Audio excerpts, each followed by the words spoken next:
ഇന്നേ എളുപ്പത്തിൽ തയ്യാറാക്കാൻ പറ്റുന്ന ഒരു സിമ്പിൾ വിഭവം മത്തങ്ങ കൊണ്ട്. മത്തങ്ങ ഇതുപോലെ ചതുരത്തിൽ പൊടിയായിട്ട് അരിഞ്ഞെടുക്കുക.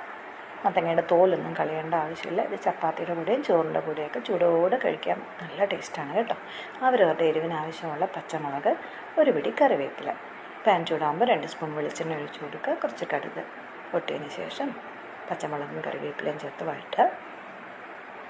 അരിഞ്ഞു വെച്ച മത്തങ്ങ കഷ്ണങ്ങളോടെ ഇട്ട് കൊടുത്ത് നന്നായിട്ട് ഇളക്കി യോജിപ്പിച്ചതിന് ശേഷം അടച്ചു വെച്ച് സ്ലോ ഫ്ലെയിമിൽ ഒരു 5 മിനിറ്റ് വേവിക്കുക.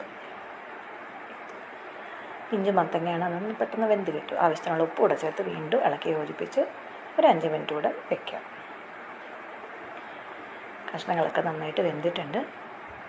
കുറച്ച് ചാറുകൂടെ ഉണ്ട്. ചാറോട് കൂടി വേണ്ടവർക്ക് അങ്ങനെ ആവാം, ചാറ് വറ്റിച്ചെടുക്കേണ്ടവർക്ക് അങ്ങനെ ആവാം.